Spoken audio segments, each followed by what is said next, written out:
I grew up in what people would consider a bad household. My mom and dad were in a bad relationship, and they did nothing but argue every day.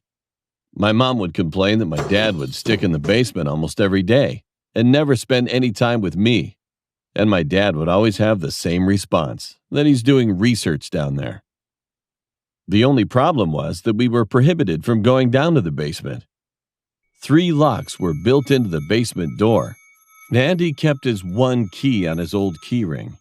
The key had a torn blue sticker at the bottom of it with a brown rusty tip. However, my mom finally got a hold of it somehow. And that same day when I came home from school, Dad suddenly told me she left us for another man. He seemed truly broken and sunk in his misery. So I tried pretending to be normal at first. But I couldn't stop crying like a baby when I finally got back in my room. After a few months of emotional breakdowns, my dad finally got over it. Furthermore, he started to visit the basement more consistently to the point where I would feel like I lived alone. I kept thinking my dad was working very hard, since I saw him being very distraught after coming upstairs from the basement. I thought everything was fine until I started hearing noises at night.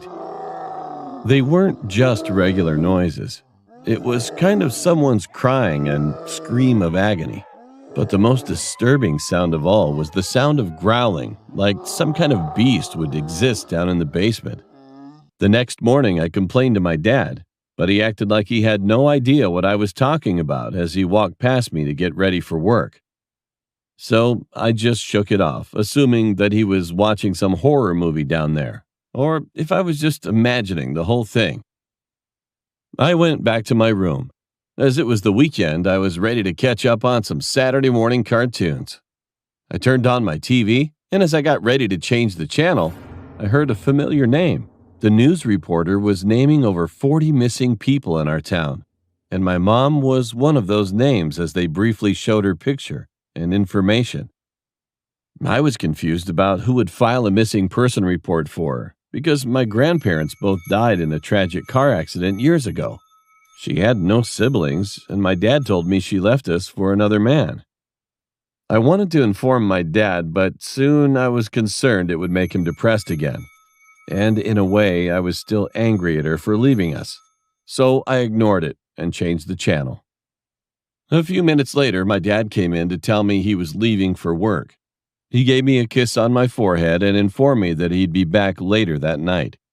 After he left, I invited my best friend Austin to come over. He then arrived shortly after, and we played a game on my PlayStation. As we were about to plunge into the game, we suddenly heard a strange noise coming from the basement. "What was that?" Austin asked, being confused. "I don't know. My dad does some kinds of experiments down there. It's probably a rat or something." Austin looked amused.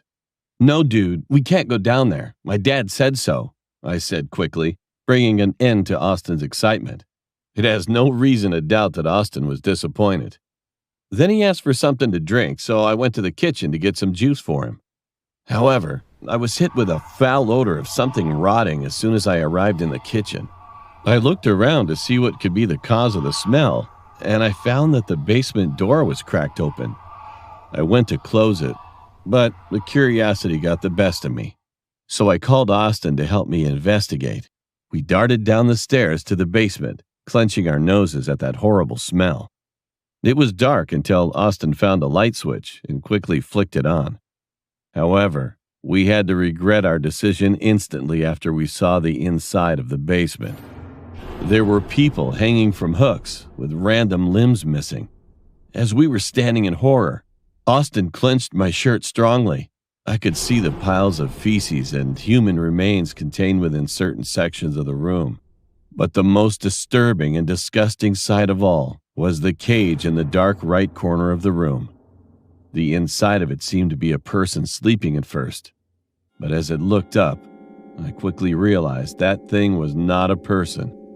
What is that?" Austin shouted, shaking with fear. I ignored his question. To be more specific, I couldn't answer. That thing was indescribably frightening. It looked like a deformed human with its mouth filled with crooked and ragged teeth covering a majority of its face. Its face pointed outward, with creases where the nose should be. The eyes were bulging out of its head as it fixated its glance toward Austin and me. "Food," it said to us slowly with excitement and a malicious voice.